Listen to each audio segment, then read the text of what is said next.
Alhamdulillahirabbil alamin wa bihi nasta'inu ala umuri dunya waddin wassalatu wassalamu ala asyrafil anbiya'i wal mursalin asyhadu an la ilaha illallah wahdahu la syarikalah wa asyhadu anna muhammadan abduhu wa rasuluh amma ba'du. Alhamdulillah kita bisa bertemu kembali dalam perkuliahan Pancasila dan Kewarganegaraan. Insya Allah pada pertemuan kali ini kita akan membahas tentang Pancasila sebagai landasan etika. Ya, sebagaimana sudah dibahas di pertemuan sebelumnya bahwa Pancasila adalah salah satu kesepakatan para pemimpin bangsa yang mewakili lapisan-lapisan masyarakat yang ada di Indonesia.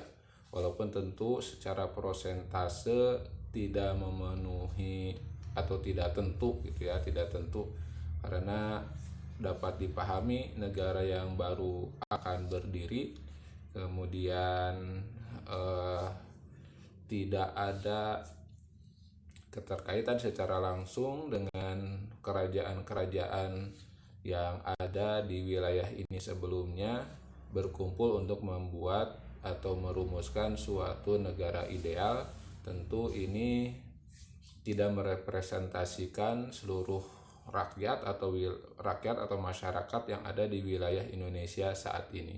Tapi tentu sebagai sebuah ijtihad politik untuk membentuk suatu negara, maka para pemimpin bangsa yang berkumpul baik di BPUPKI atau secara khusus di PPKI dan Panitia 9 ini sudah mengeluarkan kemampuan optimalnya untuk merumuskan dasar-dasar negara yang ideal untuk saat itu. Tentu karena rumusan ini adalah rumusan manusia, maka tentu pasti akan ada kekurangan dan kelemahan, dan inilah yang harus diperbaiki terus-menerus oleh kita sebagai penerus mereka.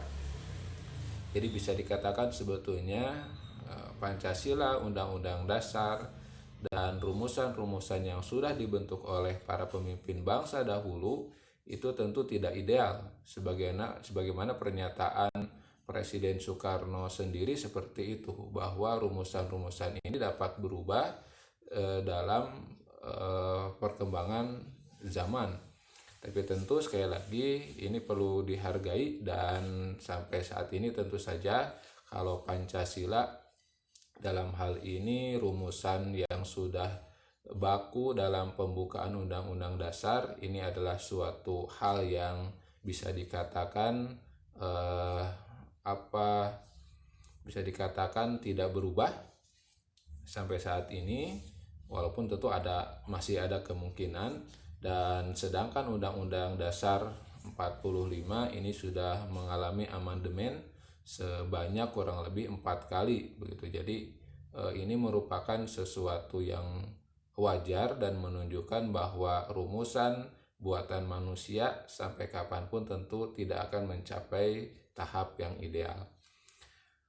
Nah, jadi itu ya. Jadi Pancasila itu adalah rumusan yang merupakan kesepakatan para pemimpin bangsa di tahun 1945 sebagaimana dinyatakan dan dinamai oleh para pendiri bangsa saat itu sebagai Gentleman Agreement, kesepakatan para gentleman, kesepakatan para pemimpin bangsa. Maka kita tentu sebagai warga negara tentu memiliki tugas untuk melanjutkan perjuangan para pemimpin bangsa itu untuk meraih cita-cita kesejahteraan yang dikehendaki oleh seluruh lapisan masyarakat.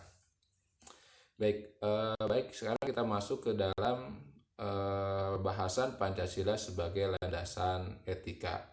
Jadi karena Pancasila adalah rumusan yang sudah disepakati oleh para pemimpin bangsa, maka dia patut dan pantas untuk dijadikan sebagai acuan, sebagai pedoman kita dalam bersikap sebagai bangsa, sebagai warga negara di Indonesia ini. Dan tentu kalaupun ada pertanyaan apakah hal ini bertentangan dengan keyakinan agama, terutama yang mayoritas di Indonesia adalah mayoritas Muslim, tentu bisa dikatakan Pancasila ini ya menggambarkan sebetulnya nilai-nilai yang sudah ada di dalam Islam. Walaupun seperti pendapat Muhammad Natsir, Pancasila itu akan subur di dalam kehidupan kaum muslimin. Walaupun tentu Pancasila itu bukan Islam. Jadi Islam yang sempurna tidak bisa disederhanakan ke dalam hanya 5 sila. Tetapi 5 sila ini menurut Muhammad Natsir akan sangat hidup dan subur dan akan menjadi sesuatu yang baik dalam lingkup masyarakat kaum muslimin. Karena ya nilai-nilai yang sudah ada di dalam Pancasila adalah bersesuaian dengan nilai-nilai yang ada di dalam Islam. Walaupun sekali lagi Islam itu sendiri tidak bisa dicerminkan dalam Pancasila secara keseluruhan. Tapi Pancasila itu bisa hidup dan subur dan akan sehat gitu ya kalau dia hidup dalam masyarakat muslim. Nah, artinya Pancasila sebagai landasan etika walaupun tidak menampilkan keseluruhan etika hidup sebagai muslim, maka kalau Pancasila ini saja dipedomani dalam kehidupan, maka dia akan melahirkan sesuatu yang luar biasa hebat. Apalagi kalau yang dijadikan acuan yang lebih dari itu, gitu, Islam. Tapi dengan mengamalkan Pancasila pun ini sudah akan melahirkan sosok-sosok manusia warga negara yang akan sangat luar biasa. Makanya dalam etika kehidupan sehari-hari, Pancasila ini di Indonesia baik itu oleh masyarakat muslim ataupun oleh non-muslim layak untuk dijadikan landasan, pedoman, karena sekali lagi Pancasila akan sangat hidup dan memberikan panduan kalau dia hidup di masyarakat yang menganut agama gitu. Baik, kita lihat apa itu etika. Nah, etika menurut Kamus Besar Bahasa Indonesia adalah nilai mengenai benar dan salah yang dianut oleh suatu golongan atau suatu masyarakat. Jadi etika itu nilainya. Memang etika ini tidak bisa dipisahkan dari nilai benar dan salah. Artinya ketika seseorang misalnya melakukan sesuatu perbuatan yang salah, maka itu bisa dikatakan tidak beretika karena tidak sesuai dengan nilai kebenaran atau nilai kebaikan. Kemudian etika juga definisinya berkembang, bukan hanya nilai mengenai benar dan salah, bahkan etika ini menjadi salah satu cabang ilmu. Nah, ilmu untuk mengetahui apa yang baik dan apa yang buruk, juga tentang hak dan kewajiban yang sifatnya moral. Menurut Mariani dan Ludigdo, etika adalah seperangkat aturan atau norma atau pedoman yang mengatur perilaku manusia, baik yang harus dilakukan maupun yang harus ditinggalkan, yang dianut oleh sekelompok atau segolongan masyarakat atau profesi.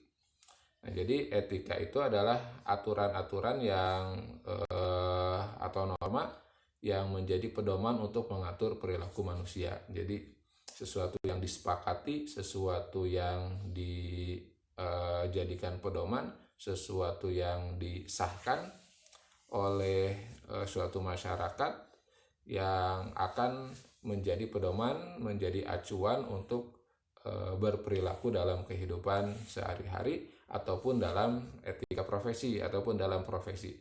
Jadi secara umum etika itu bisa bermakna pedoman untuk keseluruhan masyarakat, tapi juga secara khusus etika ini bisa menjadi acuan di masyarakat atau golongan khusus.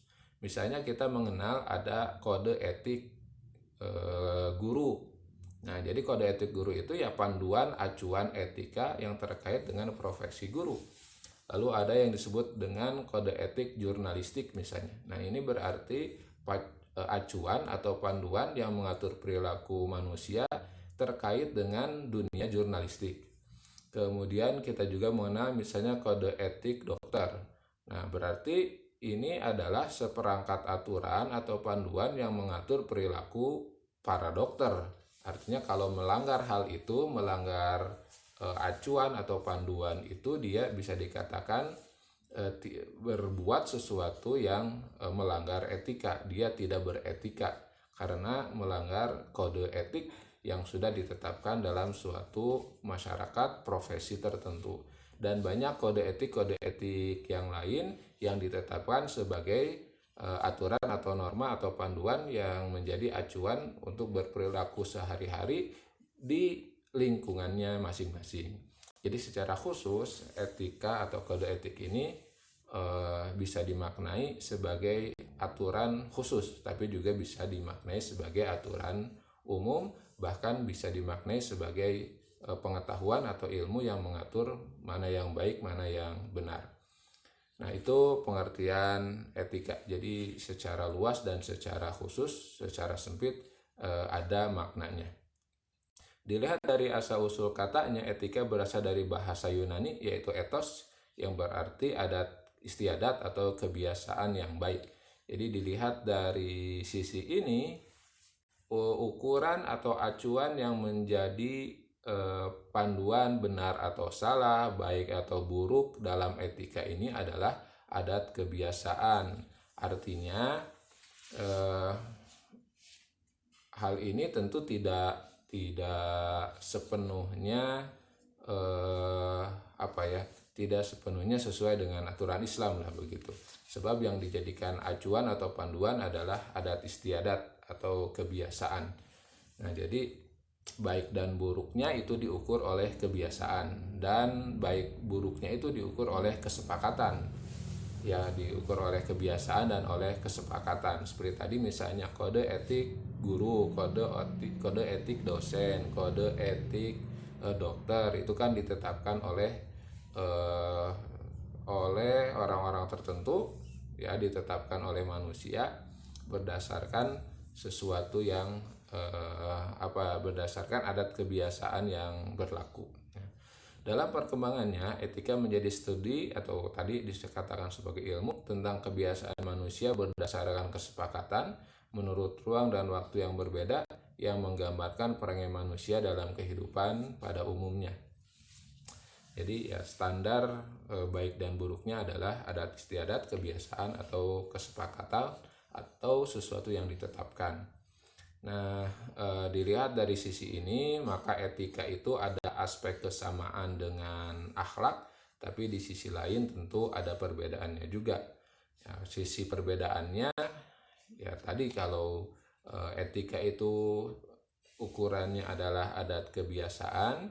Nah, kalau dalam Islam atau akhlak ukurannya yaitu Al-Quran dan As-Sunnah gitu ya. Ukurannya Al-Quran dan As-Sunnah.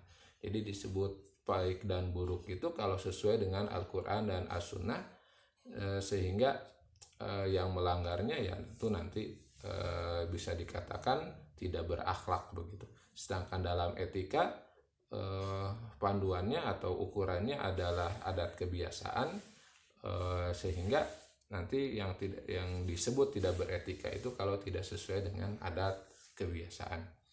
Tapi di Indonesia ya, yang menarik adalah karena adat kebiasaan di Indonesia itu melihat latar budaya masyarakatnya mayoritas beragama Islam, ya mayoritas Muslim, maka adat kebiasaan yang berlaku ya rata-rata atau ada diantaranya yang sesuai dengan aturan Islam.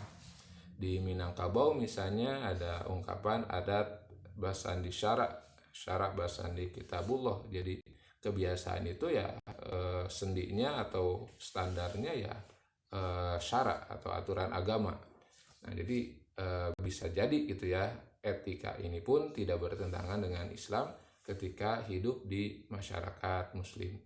Tapi tentu di masyarakat yang lainnya seperti tadi dijelaskan, akan ada kesepakatan dan aturan-aturan yang berbeda, pedoman yang berbeda, tergantung latar belakang manusia itu hidup di mana.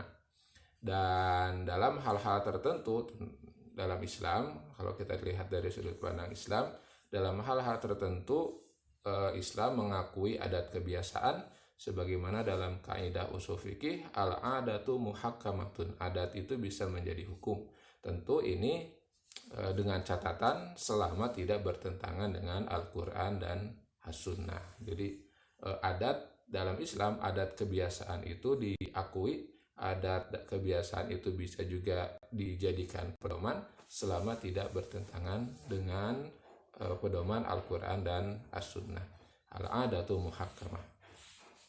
Selanjutnya etika juga disebut sebagai filsafat moral, yaitu cabang filsafat yang berbicara tentang tindakan manusia. Ya, ini menjelaskan saja sebetulnya ya, menambah kejelasan. Jadi seperti tadi sudah disebutkan begitu ya. Jadi perilaku atau tindakan manusia itu sesuai tidak dengan kebaikan atau dengan standar. Kemudian etika tidak mempersoalkan keadaan manusia, melainkan mempersoalkan bagaimana harus bertindak. Jadi tidak berbicara tentang manusia pada asalnya, manusia pada hakikatnya, tetapi berbicara tentang bagaimana seharusnya manusia bertindak. Nah, tindakan manusia ini biasanya ditentukan oleh nilai yang dianutnya. Jadi tindakan manusia dia seringkali diatur atau ditentukan oleh nilai yang dianut. Misalnya dalam hal ini maka setiap manusia, satu manusia dengan manusia yang lain bisa jadi akan berbeda begitu ya, akan berbeda dalam berperilaku karena nilai yang dianutnya pun berbeda gitu. Nah, mungkin pertanyaan selanjutnya adalah apa itu nilai? Nah, nilai adalah sesuatu yang memberi makna hidup, yang dijunjung tinggi, yang mewarnai dan menjiwai tindakan atau perilaku seseorang. Jadi sesuatu yang dijunjung tinggi, yang mewarnai dan menjiwai tindakan atau perilaku, gitu ya. Jadi nilai itu sesuatu yang dianggap ideal. Seperti misalnya seorang yang menjunjung nilai solidaritas misalnya, maka dia akan berperilaku mengikuti nilai tersebut gitu ya. Sekali lagi ini bisa positif, bisa negatif dalam pandangan tertentu gitu ya. Misalnya di Jepang ya bunuh diri itu adalah sesuatu yang bernilai begitu ya, bukan sesuatu yang buruk. Harakiri itu sesuatu yang baik ketika seseorang misalnya melakukan suatu pelanggaran ya, kemudian dia untuk menebus pelanggarannya dia melakukan bunuh diri misalnya. Nah, jadi nilai adalah penghargaan, penghormatan atau kualitas terhadap sesuatu yang dapat bermanfaat, menyenangkan, memuaskan, menarik atau sebagai sistem keyakinan. Ya, jadi perilaku itu ditentukan oleh nilai yang dianut oleh seseorang. Dan ini berbeda-beda begitu ya, berbeda-beda. Orang yang menjunjung tinggi nilai keindahan ya, menjunjung tinggi nilai keindahan misalnya semahal apapun suatu barang, maka dia akan membeli gitu ya. Misalnya kita melihat orang-orang yang hartanya banyak misalnya, maka dia berani menghambur-hamburkan hartanya hanya untuk satu buah lukisan misalnya. Tapi atau di sisi lain misalnya orang yang menjunjung nilai-nilai estetika, nilai-nilai keindahan, sebesar apapun biaya yang harus dikeluarkan dalam membangun rumah misalnya, maka dia akan mengeluarkan sebanyak-banyaknya harta walaupun hanya sekedar membuat sebuah bangunan gitu. Tapi orang yang menjunjung nilai manfaat bisa jadi berbeda, atau dia menjunjung nilai ekonomis bisa jadi sikapnya berbeda. Dia karena nilai yang dianut atau dijunjung tingginya adalah nilai ekonomis, ya dia akan mengeluarkan harta seminimal mungkin begitu. Yang penting fungsi bangunan sebagai rumah itu terpenuhi gitu ya. Jadi nilai inilah yang disebut nilai begitu. Jadi orang yang menjunjung nilai ekonomi tentu dia akan berprinsip seperti prinsip ekonomi dengan pengorbanan sekecil-kecilnya eh, untuk mendapatkan hasil semaksimal mungkin. Jadi walaupun ketika membangun rumah misalnya, walaupun rumahnya seadanya dalam arti nilai estetikanya kurang, karena yang dijunjungnya adalah nilai ekonomi, maka tidak masalah untuk orang tersebut karena yang dijunjung nilai ekonomisnya. Tapi untuk orang yang menjunjung nilai estetis, ya akan berbeda lagi perilakunya. Dia menghambur-hamburkan, dia mengeluarkan harta yang banyak walaupun hanya untuk membuat satu bangunan yang mungkin nilainya berbeda begitu. Jadi ya itulah yang disebut nilai, dan ini bisa diterapkan untuk hal-hal yang lain. Orang yang menjunjung nilai agama tentu akan berperilaku sesuai dengan perintah agama. Sedangkan orang yang menjunjung nilai demokrasi misalnya, maka dia akan mengikuti dan berperilaku yang penting itu sesuai dengan pendapat mayoritas begitu. Jadi karena demokrasi itu dasarnya adalah suara rakyat, suara Tuhan, maka yang dijunjung tinggi adalah ya pendapat mayoritas, walaupun itu harus bertentangan dengan aturan agama misalnya. Nah seperti itulah nilai-nilai dianut oleh seseorang dan mengatur perilaku seseorang.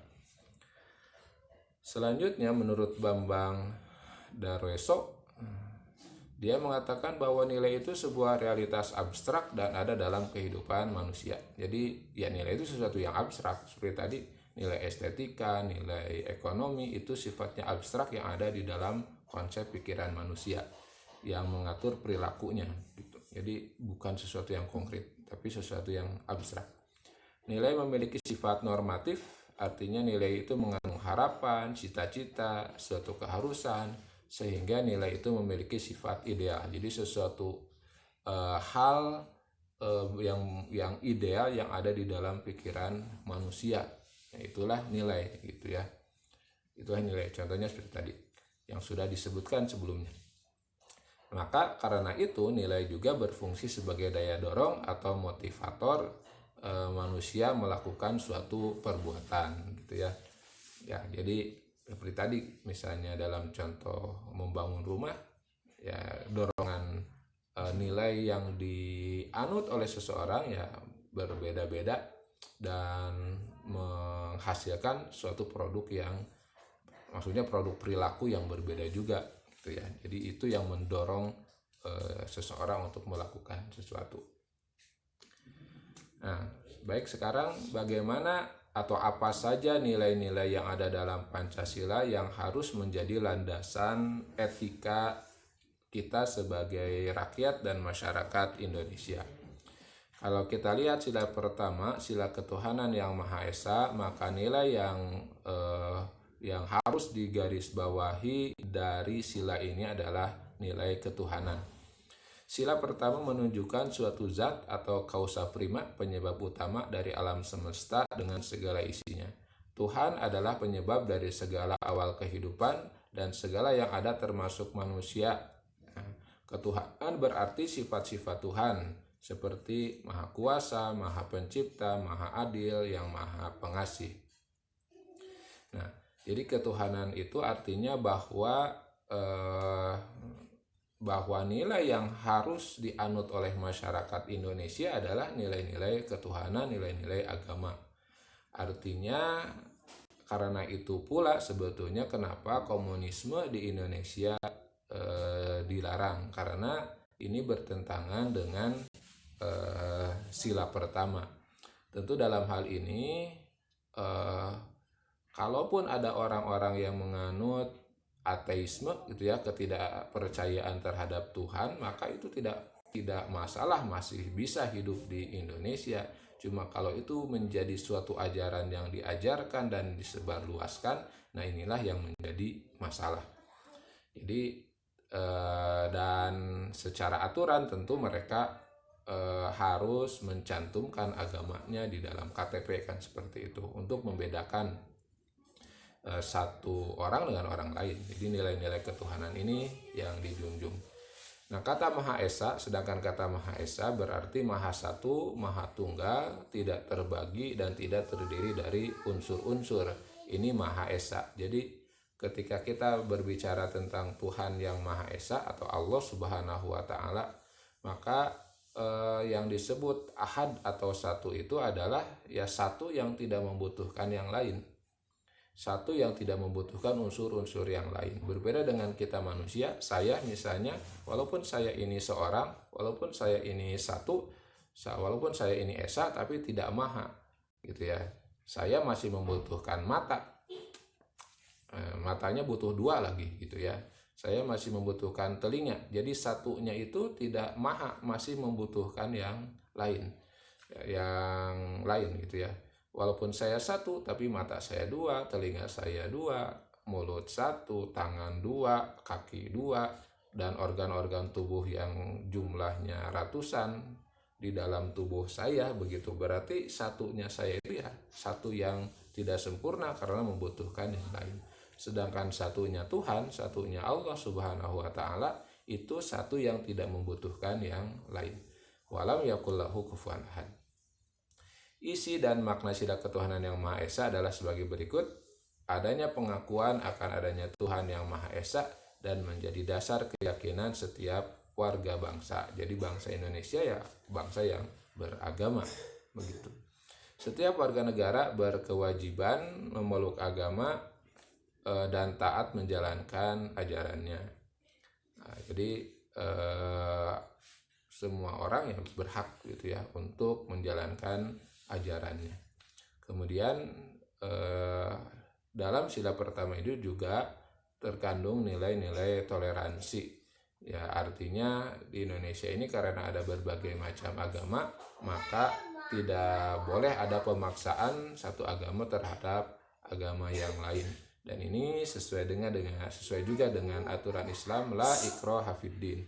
Tidak ada paksaan dalam agama, artinya setiap orang berhak melaksanakan dan tidak boleh diganggu oleh yang lain. Itulah makna toleransi ya. Jadi pengakuan dan saling menghargai. Ya, toleransi itu bukan makna toleransi itu tidak boleh dimaknai sebagai akulturasi atau pencampuran agama-agama. Ya, seperti banyak ditampilkan dalam film-film ya, dan ajaran-ajaran pluralisme yang mengajarkan bahwa toleransi itu berarti harus saling begitu ya, harus saling. Dalam arti begini, misalnya kalau Idul Fitri semua harus merayakan termasuk yang beragama lain. Sebaliknya ketika Natal umat Islam harus juga ikut merayakan. Itu bukan toleransi gitu ya. Itu bukan toleransi. Toleransi itu ya kembali ke makna dasarnya, saling menghargai dan tidak saling mengganggu tanpa harus saling mengikuti gitu ya, tanpa harus saling mengikuti. Karena itu kan menjadi pencampuran agama. Ya, kalau pluralisme adanya satu isme untuk masyarakat yang pluralitas, ya berarti itu pemaksaan agama gitu ya, pemaksaan agama.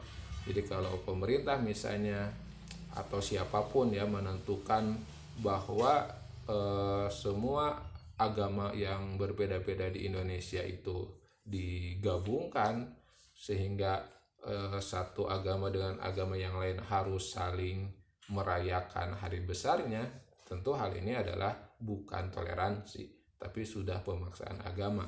Toleransi itu ya saling menghargai tanpa harus saling memaksa untuk saling ikut campur begitu.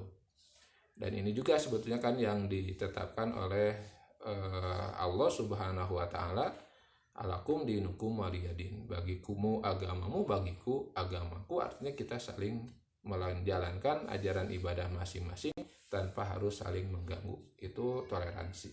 Sekali lagi, kalau ada paksaan, aturan untuk saling dengan dalih untuk saling menghormati, misalnya di hari Natal umat Islam harus ikut-ikutan pakai baju Santa Claus, kemudian harus saling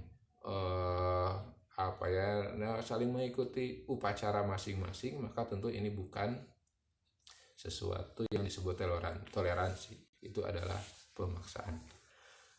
Jadi sila pertama ini bahwa perilaku kehidupan panduan yang menjadi pedoman dalam berperilaku di Indonesia adalah segala perilaku masyarakat di Indonesia ini harus sesuai dengan nilai-nilai ketuhanan atau nilai-nilai agama.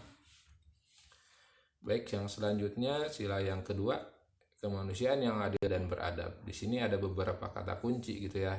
Kemanusiaan yang adil dan beradab berarti sikap manusia yang memperlakukan manusia lain secara adil, yakni memberikan apa yang menjadi haknya dan seimbang dengan kewajiban yang ia dharma baktikan pada lingkungannya.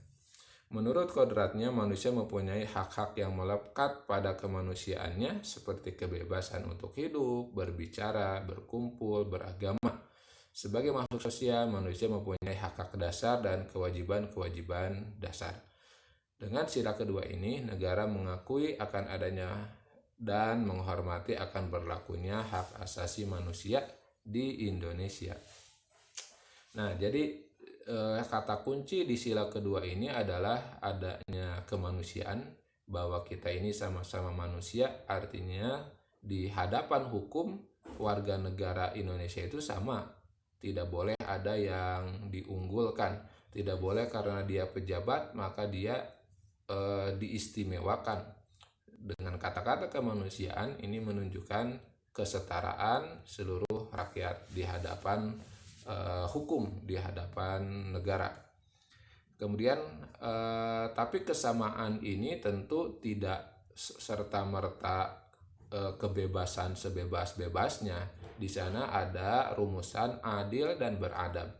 Yang mana adil itu artinya kan wad'u syai'i fi mawadhi'iha, menempatkan sesuatu pada tempatnya. Artinya adil itu harus sesuai dengan porsi gitu ya, menempatkan sesuatu tepat pada tempatnya. Ada perbedaan sebetulnya konsep adil dalam Islam dengan konsep adil dalam pandangan sekuler. Yang mana kalau dalam pandangan sekuler, adil itu artinya kita tidak memihak, ada di tengah-tengah. Jadi di tengah-tengah dan tidak memihak, itu adil dalam konsep sekuler.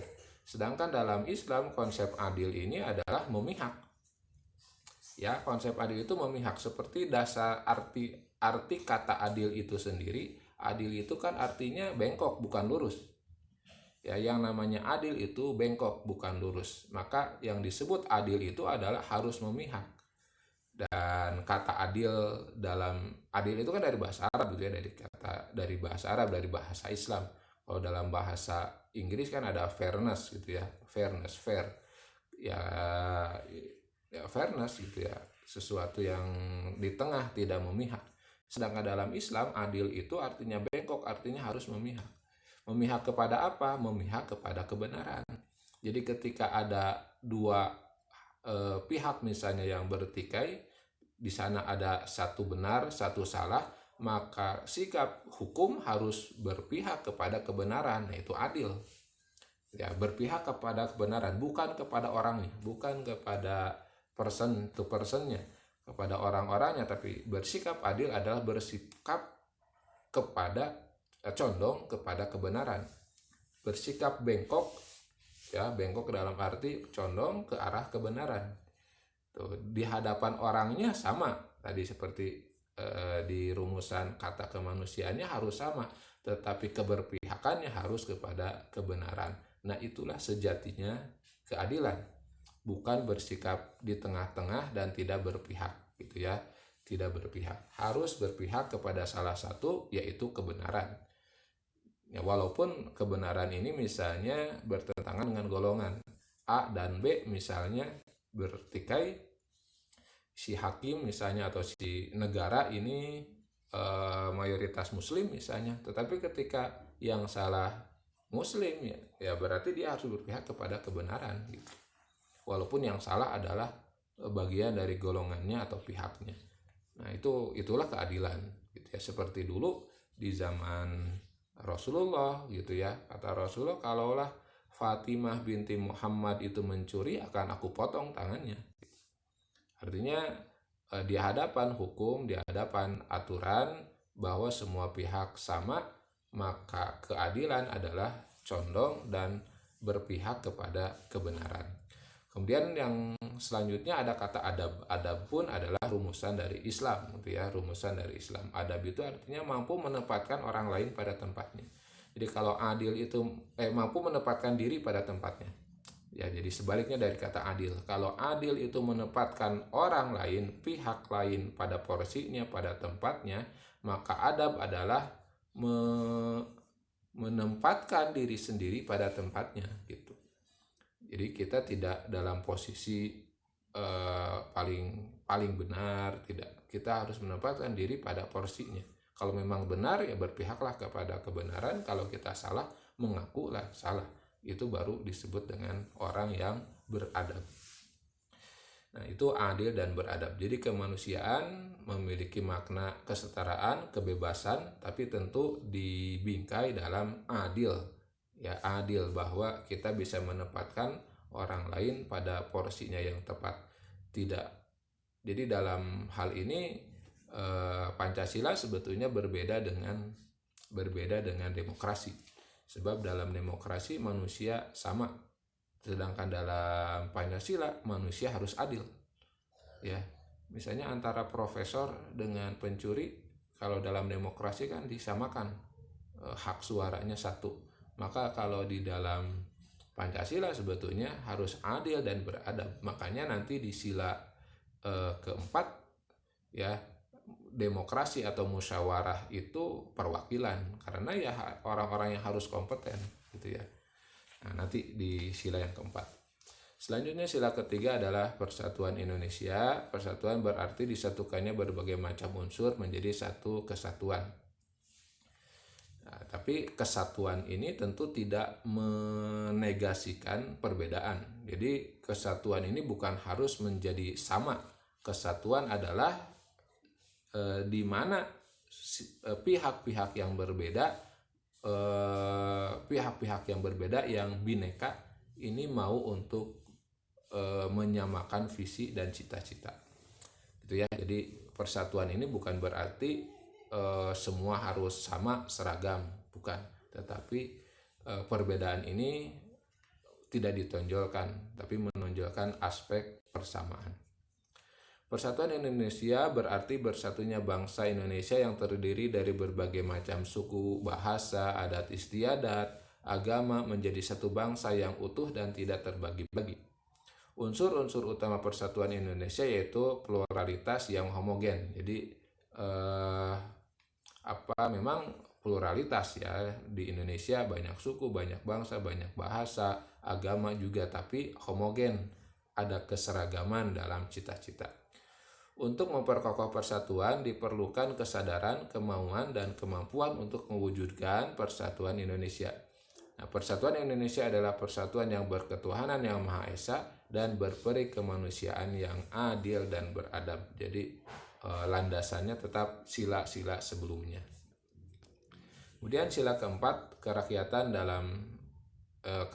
yang dipimpin oleh hikmah kebijaksanaan dalam permusyawaratan perwakilan. Kata kuncinya pertama, kerakyatan adalah sistem pemerintahan yang melibatkan rakyat dan rakyatlah yang mempunyai kedaulatan. Intinya bahwa rakyat itu adalah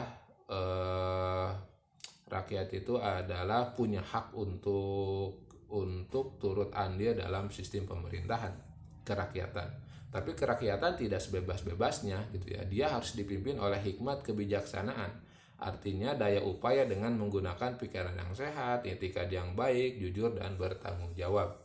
Jadi tidak hanya suara terbanyak gitu ya, tidak hanya suara terbanyak seperti di demokrasi.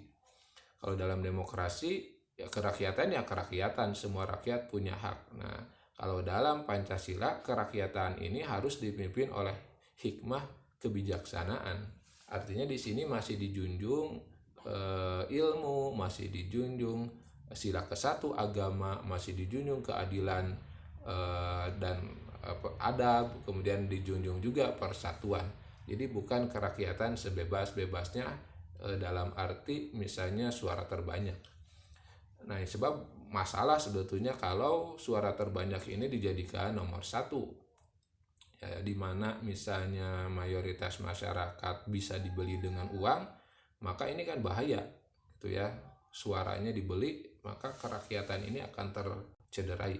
Nilai-nilai persatuan, nilai-nilai kemanusiaan yang adil dan beradab, nilai-nilai ketuhanan itu tercederai ketika suara terbanyak dijadikan acuan utama.